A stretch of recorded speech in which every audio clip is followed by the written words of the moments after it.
ಸಹೋದರರೇ, ಯಾರ್ಯಾರ ಹಣೆಯಲ್ಲಿ ಎಷ್ಟೆಷ್ಟು ದಿನ ಬದುಕಬೇಕು ಅಂತ ಇರುತ್ತೋ ಅಷ್ಟೇ ದಿನ ಅವರು ಬದುಕೋದು. ಇನ್ನು ಸದ್ಯಕ್ಕೆ ನಾನು ಈ ಮಾತನ್ನು ಹೇಳಲು ಕಾರಣ ಜಾನಕಿ. ಜಾನಕಿ ಸ್ವರ ಸಂಗೀತ ಸಾಮ್ರಾಜ್ಞೆ. ಆಡಿದ ಎಲ್ಲ ಹಾಡುಗಳು ಸೂಪರ್ ಡೂಪರ್ ಹಿಟ್. 20 ಭಾಷೆಯಲ್ಲಿ 50,000ಕ್ಕಿಂತ ಅತಿ ಹೆಚ್ಚಿನ ಹಾಡನ್ನು ಆಡಿ ಸಂಗೀತ ಲೋಕದ ದಂತಕಥೆಯಾಗಿದ್ದ ಜಾನಕಿ ಅವರು ಮೊನ್ನೆ ಹಾರ್ಟ್ ಅಟ್ಯಾಕ್ ಆಗಿದ್ದರಿಂದ ನಮ್ಮನ್ನೆಲ್ಲ ಬಿಟ್ಟು ಹೊರಟೋದ್ರು. ಆದರೆ ಇಂಥ ಜಾನಕಿ ಬದುಕಿನ ತುಂಬ ನೋಡಿದ್ದು ಬರೀ ಕಷ್ಟ ನೋವನ್ನೇ. ಹಾಗಾದ್ರೆ ನಡೆದಿದ್ದೇನು ಅಂತ ನೋಡಿದ್ದೆ ಆದ್ರೆ ಜಾನಕಿ ಅವರನ್ನ SP ಬಾಲಸುಬ್ರಹ್ಮಣ್ಯಂ ಅವಮಾನಿಸಿದ್ದಾದ್ರು ಯಾಕೆ? ಜಾನಕಿ ಅವರು ಮನೆಯವರ ವಿರೋಧದ ನಡುವೆ ಅವನೇ ಬೇಕು ಅಂತ ತಾನು ಪ್ರೀತಿಸಿದ್ದ ಹುಡುಗನನ್ನೇ ಮದುವೆ ಆಗಲು ಕಾರಣ ಏನು? ಗಂಡನ ಸಾವಿನ ನಂತರ ಜಾನಕಿ ಮಾಡಿದ ನಿರ್ಧಾರ ಆದ್ರೂ ಎಂಥದ್ದು? ಮಗನ ಸಾವಿನಿಂದ ಜಾನಕಿ ಅನುಭವಿಸಿದ ನೋವಾದ್ರೂ ಎಷ್ಟು ಎಂಬ ಎಲ್ಲ ಕುತೂಹಲಕಾರಿ ಮಾಹಿತಿಗಳನ್ನ ಇವತ್ತಿನ ಈ ವಿಡಿಯೋದಲ್ಲಿ ನೋಡೋಣ. ಇವತ್ತಿನ ವಿಡಿಯೋನ ಆರಂಭಿಸುವ ಮುಂಚೆ ದಯವಿಟ್ಟು ಚಾನಲ್ ಅನ್ನ ಸಬ್ಸ್ಕ್ರೈಬ್ ಮಾಡ್ಕೊಳ್ಳಿ ಮತ್ತು ವಿಡಿಯೋನ ಲೈಕ್ ಮಾಡಿ.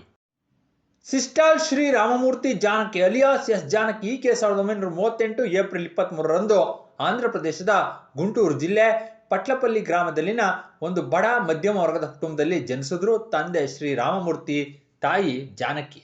ಇನ್ನು ಈಕೆಗೆ 3 ಜನ ಅಕ್ಕಂದರು, 2 ತಂಗಿಯಂದರು ಕೂಡ ಇದ್ದಾರೆ. ಆ ರೀತಿ ಇವರ ತಂದೆ ಗೌರ್ಮೆಂಟ್ ಟೀಚರ್ ಆಗಿ ಕೆಲಸ ಮಾಡ್ತಾನೆ. ಇನ್ನೊಂದು ಕಡೆ ಆಯುರ್ವೇದಿಕ್ ವೈದ್ಯ ವೃತ್ತಿಯನ್ನು ಕೂಡ ಕಂಟಿನ್ಯೂ ಮಾಡ್ತಿದ್ರು. ಇನ್ನು ಆ ರೀತಿ ಜಾನಕಿ ಅವರು ಚಿಕ್ಕ ವಯಸ್ಸಿನಲ್ಲಿ ಇವರ ತಂದೆಗೆ ಉದ್ಯೋಗಕ್ಕಾಗಿ ಕರೀಂನಗರ್ ಜಿಲ್ಲೆಯಲ್ಲಿನ ಸಿಸ್ಟಾಲ್ ಊರಿಗೆ ಟ್ರಾನ್ಸ್ಫರ್ ಆಗಿದ್ದರಿಂದ ಇಡೀ ಫ್ಯಾಮಿಲಿ ಪೂರ್ತಿ ಸಿಸ್ಟಾಲ್ಗೆ ಬಂದು ಇಲ್ಲೇ ಸೆಟಲ್ ಆದ್ರು. ಆದ್ರೆ ಓದಿನಲ್ಲಿ ಅಷ್ಟಕ್ಕಷ್ಟೇ ಆಗಿದ್ದ ಜಾನಕಿ ಅವರಿಗೆ ಚಿಕ್ಕ ವಯಸ್ಸಿನಿಂದ ಸಂಗೀತದ ಮೇಲೆ ಆಸಕ್ತಿ ತುಂಬಾನೇ ಇತ್ತು. ಆ ರೀತಿ ತನ್ನ ತಾಯಿ ಬಲವಂತ ಮಾಡಿ ಸ್ಕೂಲ್ಗೆ ಕಳಿಸಿದ್ರು. ಜಾನಕಿ ಅವರು ಮಾತ್ರ ಓದಿನ ಕಡೆ ಆಸಕ್ತಿನೇ ತೋರಿಸ್ತಿದ್ದುದರಿಂದ ಏನ್ ಮಾಡಬೇಕು ಅಂತ ತಿಳಿಯದ ಪರಿಸ್ಥಿತಿಗೆ ಇವರ ತಂದೆ ತಾಯಿ ಬಂದ್ರು. ಆದ್ರೆ ಅವರನ್ನ ಯಾವ ಸಿನಿಮಾಗೆ ನಾಟಕಕ್ಕೆ ಕರೆದುಕೊಂಡು ಹೋದ್ರೆ ಅಲ್ಲಿ ಬರುತ್ತಿದ್ದ ಹಾಡನ್ನ ಯಾವ ತಪ್ಪು ಇಲ್ಲದೆ ಮನೆ ಹತ್ರ ಆಡ್ತಾ ಇದ್ದುದರಿಂದ ಎಲ್ಲ ಆಶ್ಚರ್ಯಚಕಿತರಾಗುತ್ತಿದ್ರು. ಇನ್ನು ಇದೇ ಸಮಯದಲ್ಲಿ ಇವರ ತಂದೆಗೆ ಕೆಲಸದ ನಿಮಿತ್ತ ರಾಜಮಂಡ್ರಿಗೆ ಟ್ರಾನ್ಸ್ಫರ್ ಆಯಿತು. ಅಲ್ಲಿ ಸರಸ್ವತ ವಿದ್ವಾಂಸರಾದ ಪೈಡಿ ಸ್ವಾಮಿ ಅವರ ಹತ್ರ ಸಂಗೀತ ಕಲಿತುಕೊಳ್ಳಲು ಜಾನಕಿ ಅವರನ್ನ ಸೇರಿಸಿದ್ರು. ಇನ್ನಾಗ ಜಾನಕಿ ಅವರ ಗಂಟಲಿನಿಂದ ಬಂದ ಹಾಡು ಕೇಳಿ ಆಶ್ಚರ್ಯಪಟ್ಟ ಪೈಡಿ ಸ್ವಾಮಿ ಇವರಿಗೆ ಸ್ವರದ ಕುರಿತು ಕಲಿಸುವ ಅಗತ್ಯನೇ ಇಲ್ಲ ಅಂತೇಳಿ ಒಂದೇ ಸಾರಿ ಕಷ್ಟಕರವಾದ ಕೀರ್ತನೆಯಿಂದನೇ ಶುರು ಮಾಡಿದ್ರು.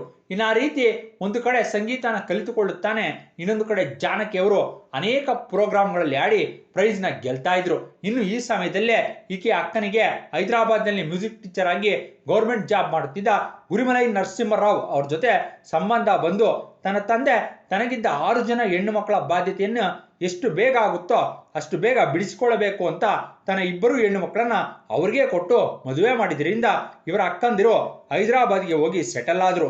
ಇನ್ನು ಈ ಸಮಯದಲ್ಲಿ ಜಾನಕಿ ಅವರ ತಾಯಿ ಸತ್ಯವತಿ ಸತ್ತು ಹೋಗಿದ್ರಿಂದ ಜಾನಕಿ ಅವರು ಮಾನಸಿಕವಾಗಿ ತುಂಬಾನೇ ಕುಗ್ಗಿ ಹೋಗಿ ಯಾವಾಗಲೂ ಒಂಟಿಯಾಗಿರಲು ಆರಂಭಿಸಿದ್ರು. ಇದರಿಂದ ಇವರ ಬಾಬಾ ನರಸಿಂಹರಾವ್ ಅವರು ಜಾನಕಿ ಅವರ ದುಃಖನ ಅರ್ಥ ಮಾಡಿಕೊಂಡು ಅವರನ್ನ ಹೈದರಾಬಾದ್ಗೆ ಕರೆದುಕೊಂಡು ಹೋಗಿ ತನಗೆ ತಿಳಿದ ಸಂಗೀತದ ಗ್ರೂಪ್ನಲ್ಲಿ ಸೇರಿಸಿ ಎನ್ಕರೇಜ್ ಮಾಡುತ್ತಾ ಇದ್ರು. ಇದು ಹೀಗೆ ಇದ್ರೆ ಒಂದು ನಾಟಕದ ಕಂಪನಿಯಲ್ಲಿ ಸಿಂಗರ್ಗಾಗಿ ಹುಡುಕುತ್ತಿದ್ದಾಗ ಈ ವಿಷಯ ತಿಳಿದ ಜಾನಕಿ ಅವರ ಭಾವ ಹಾಗೇನ ನಾಟಕದ ಕಂಪನಿಯಲ್ಲಿ ಜಾಯಿನ್ ಮಾಡಿದ್ರು. ಆ ರೀತಿ ಡಾಕ್ಟರ್ ಚಂದ್ರಶೇಖರ್ ರನ್ ಮಾಡುತ್ತಿದ್ದ ನಾಟಕ ಮಂಡಳಿಯಲ್ಲಿ ಆತ 3 ನಿಮಿಷಕ್ಕೆ ಒಂದು ಸಾರಿ ವಿವಿಧ ವೇಷ ಬದಲಾಯಿಸಿ ಆಕ್ಟ್ ಮಾಡಿದಾಗ ಆ ಗ್ಯಾಪ್ನಲ್ಲಿ ಜಾನಕಿ ಅವರು ಆಡಿಯನ್ಸ್ಗೆ ಬೋರ್ ಹೊಡಿಸದೆ ತನ್ನ ಹಾಡಿನಿಂದ ಅವರನ್ನ ಮನರಂಜಿಸ್ತಿದ್ರು. ಇನ್ನು ಈ ಕ್ರಮದಲ್ಲಿ ಡಾಕ್ಟರ್ ಚಂದ್ರಶೇಖರ್ ಅವರು ನಾಟಕಕ್ಕೆ ರೆಡಿ ಆಗುತ್ತಾ ಇರುವ ಸಮಯದಲ್ಲಿ ತನ್ನ ಶರ್ಟ್ ಜೇಬಿನಿಂದ ಅವರ ಮಗ ರಾಮ್ ಪ್ರಸಾದ್ ಫೋಟೋ ಒಂದು ಜಾರಿ ಬಿದ್ದಾಗ ಅದನ್ನು ಗಮನಿಸಿದ್ದೇನೆ ನಾಟಕಗಳಲ್ಲಿ ಪರ್ಫಾರ್ಮ್ ಮಾಡಲು ಆರಂಭಿಸಿದ್ರು. ಇನ್ನಾಗ ಅಲ್ಲೇ ಇದ್ದ ಜಾನಕಿಯವರು ಆ ಫೋಟೋ ತೆಗೆದುಕೊಂಡು ನೋಡಿದಾಗ ಆ ಫೋಟೋದಲ್ಲಿರುವ ರಾಮ್ ಪ್ರಸಾದ್ ಮೇಲೆ ಅವರಿಗೆ ಲವ್ ಅಟ್ ಫಸ್ಟ್ ಸೈಟ್ ಆಗಿ ಅವನ ಜೊತೆ ಪ್ರೀತಿಯಲ್ಲಿ ಬಿದ್ದು ಆ ಫೋಟೋನ ತನ್ನ ಹತ್ರನೇ ಇಟ್ಕೊಂಡಿದ್ರು. ಇನ್ನು ಈ ವಿಷಯ ತಿಳಿಯದ ಡಾಕ್ಟರ್ ಚಂದ್ರಶೇಖರ್ ಅವರು ಜಾನಕಿ ಅವರನ್ನ ದಿನ ತಮ್ಮ ಮನೆಗೆ ಕರೆದುಕೊಂಡು ಹೋಗಿ ಸ್ವಂತ ಮಗಳ ತರಹನೇ ನೋಡ್ಕೊಳ್ತಾ ಇದ್ರಿಂದ ಆ ಸಮಯದಲ್ಲಿ ಜಾನಕಿ ಅವರಿಗೆ ರಾಮ್ ಪ್ರಸಾದ್ಗೆ ಒಳ್ಳೆ ಪರಿಚಯ ಆಗಿ ಆ ಪರಿಚಯ ನಂತರ ಪ್ರೇಮವಾಗಿ ಇವರಿಬ್ಬರು ಪ್ರೀತಿಯಲ್ಲಿ ಬಿದ್ರು.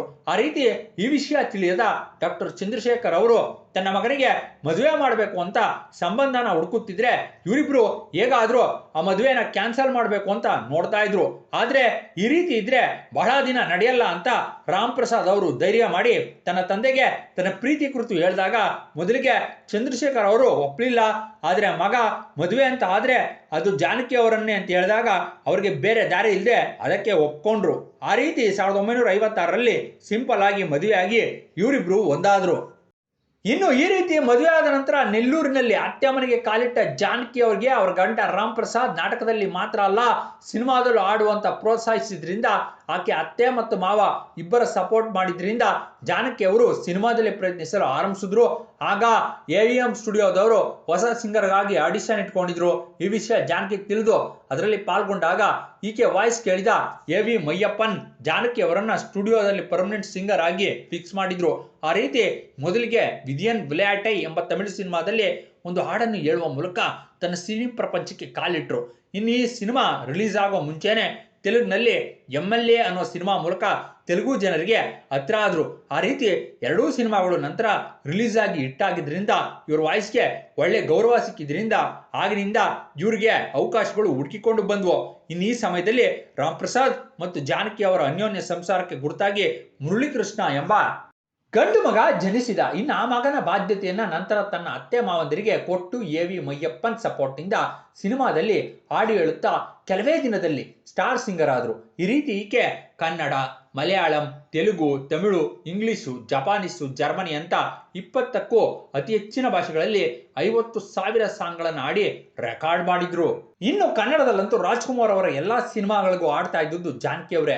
ರಾಜ್ಕುಮಾರ್ ನಂತರ ರವಿಚಂದ್ರನ್, ಹಂಸಲೇಖ ಕಾಂಬಿನೇಷನ್ ಅಲ್ಲಿ ಬಂದ ಎಲ್ಲಾ ಸಾಂಗ್ ಆಡಿರೋದು ಜಾನಕಿ ಅವರೇ. ಇನ್ನು 16 ವಯಸ್ಸು ಎಂಬ ಸಿನಿಮಾದಲ್ಲಿ ಆಡಿದ ಹಾಡಿನಲ್ಲಿ ಮುದುಕಿಯರ ವಾಯ್ಸ್ನ ರೀತಿ ಕೆಲವು ಕನ್ನಡ ಮತ್ತು ತೆಲುಗು ಸಿನಿಮಾಗಳಲ್ಲಿ ಮಕ್ಕಳ ವಾಯ್ಸ್ನಲ್ಲಿ ಆಡಿ ಎಲ್ಲರಿಗೂ ಶಾಕ್ ಆಗುವಂತೆ ಮಾಡಿದ್ರು. ಆ ರೀತಿ ತನ್ನ ಕಂಠದ ಮೂಲಕ ಮಾಡ್ಯುಲೇಷನ್, ಎಕ್ಸ್ಪ್ರೆಷನ್, ಮಿಮಿಕ್ರಿ ಎಲ್ಲವನ್ನು ಮಿಕ್ಸ್ ಮಾಡಿ ಸಂಗೀತ ಪ್ರಪಂಚವನ್ನೇ ತಿರುಗಿ ನೋಡುವಂತೆ ಮಾಡಿದ್ರು.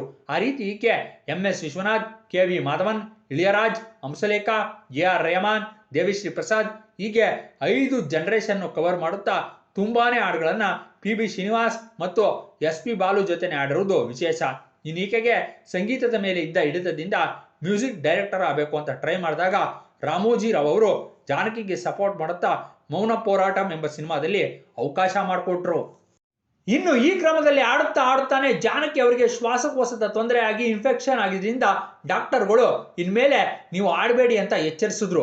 ಇವರ ಗಂಡ ಮಾತ್ರ ಯಾವ ರೀತಿಯಲ್ಲಾದ್ರೂ ತನ್ನ ಹೆಂಡತಿ ಆಡ್ಲೇಬೇಕು ಅಂತ UKಗೆ ಕರೆದುಕೊಂಡು ಹೋಗಿ ಟ್ರೀಟ್ಮೆಂಟ್ ಕೊಡಿಸಿದಾಗ ಜಾನಕಿ ಅವರಿಗೆ ಗಂಟ್ಲು ವಾಸಿಯಾಗಿ ಆಗ ತನ್ನ ಸೆಕೆಂಡ್ ಇನ್ನಿಂಗ್ಸ್ ಅನ್ನ ಸ್ಟಾರ್ಟ್ ಮಾಡಿದ್ರು. ಇದು ಹೀಗೆ ಇದ್ರೆ ರಾಮ್ ಪ್ರಸಾದ್ ಅವರಿಗೆ ಇದ್ದಕ್ಕಿದ್ದ ಹಾಗೆ ಹಾರ್ಟ್ ಅಟ್ಯಾಕ್ ಆಗಿ ಅವರನ್ನು ಹಾಸ್ಪಿಟಲ್ಗೆ ಸೇರಿಸುವ ಮುಂಚೆನೆ ಸತ್ತೋದ್ರು.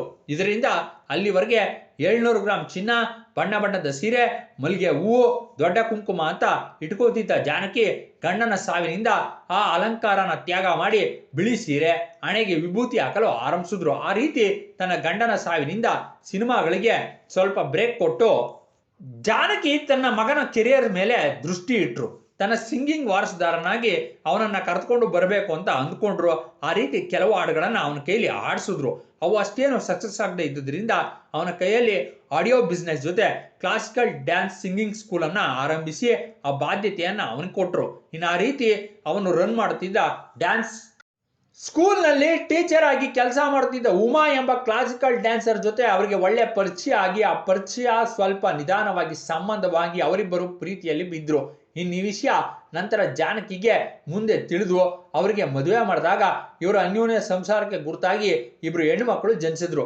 ಆ ರೀತಿ ಆಗಿನಿಂದ ಎಲ್ಲ ಚೆನ್ನಾಗಿನೇ ನಡೀತಾ ಇದ್ದ ಸಮಯದಲ್ಲೇ ಮತ್ತೆ ಜಾನಕಿಗೆ ಶ್ವಾಸಕ್ಕೆ ಸಂಬಂಧಿಸಿದ ಸಮಸ್ಯೆ ಶುರುವಾಗಿ ಉಸಿರಾಡಲು ಕಷ್ಟವಾಗಿ ಹಾಡು ಹೇಳಲಾಗದ ಸಿಚುವೇಶನ್ ಬಂದಿದ್ರಿಂದ ಡಾಕ್ಟರ್ಗಳು ಅವರನ್ನ ಇನ್ಮೇಲೆ ಆಡಬಾರದು, ಆಡಿದ್ರೆ ಪ್ರಾಣಕ್ಕೆ ಕಷ್ಟ ಅಂತ ಹೇಳಿದ್ರಿಂದ 2016ರಲ್ಲಿ ಜಾನಕಿ ಅವರು ಸಿನಿಮಾಗಳಿಗೆ, ಸ್ಟೇಜ್ ಶೋಗಳಿಗೆ ರಿಟೈರ್ಮೆಂಟ್ ತೆಗೆದುಕೊಂಡ್ರು.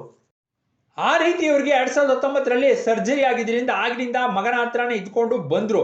ಇನ್ನು ಜಾನಕಿ ಅವರ ಸಿಂಗಿಂಗ್ ಟ್ಯಾಲೆಂಟ್ಗೆ 4 national award, 23 Tamil Nadu state award, 11 Kerala award, 10 Nandi award ಬಂದಿದೆ.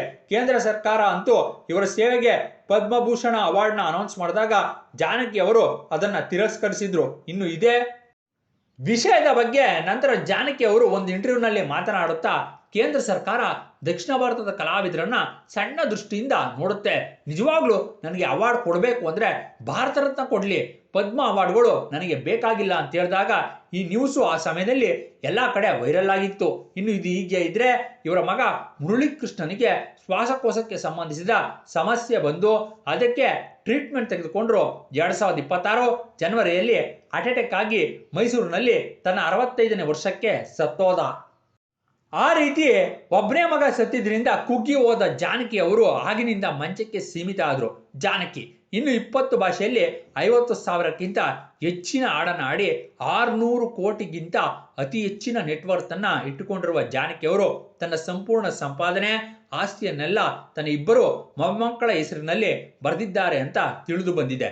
ಇದು ಹೀಗೆ ಇದ್ರೆ ಜಾನಕಿ ಅವರಿಗೆ ಇದ್ದಕ್ಕಿದ್ದ ಹಾಗೆ ಶ್ವಾಸ ತೆಗೆದುಕೊಳ್ಳುವುದು ಕಷ್ಟವಾಗಿ ಕುಟುಂಬದ ಸದಸ್ಯರು ಇವರನ್ನ ಮೈಸೂರಿನಲ್ಲಿರುವ ಅಪೋಲೋ ಹಾಸ್ಪಿಟಲ್ನಲ್ಲಿ ಸೇರಿಸಿದಾಗ ಚಿಕಿತ್ಸೆ ಕೊಡ್ತಾನೆ ಇದ್ದಾಗಲೇ ಶನಿವಾರ ಇದ್ದಕ್ಕಿದ್ದ ಹಾಗೆ ಹಾರ್ಟ್ ಅಟ್ಯಾಕ್ ಆಗಿದ್ದರಿಂದ ಜಾನಕಿ ಅವರು ತನ್ನ 88ನೇ ವಯಸ್ಸಿನಲ್ಲಿ ಈ ಲೋಕನ ಬಿಟ್ಟು ಹೋದ್ರು. ಯಾವುದೇನೇ ಆದರೂ ಜಾನಕಿ ಅವರ ಆತ್ಮಕ್ಕೆ ಶಾಂತಿ ಸಿಗಲಿ ಅಂತ ಬಯಸುತ್ತಾ ಇಂತಹ ಜಾನಕಿ ಅವರ ಬಗ್ಗೆ ನಿಮ್ಮ ಅಭಿಪ್ರಾಯಗಳನ್ನ ಕಾಮೆಂಟ್ ರೂಪದಲ್ಲಿ ತಿಳಿಸಿ ಅಂತ ಹೇಳುತ್ತಾ ದಯವಿಟ್ಟು ಚಾನಲ್ ಅನ್ನು ಸಬ್ಸ್ಕ್ರೈಬ್ ಮಾಡ್ಕೊಳ್ಳಿ ಮತ್ತು ವಿಡಿಯೋನ ಲೈಕ್ ಮಾಡಿ. ಧನ್ಯವಾದಗಳು.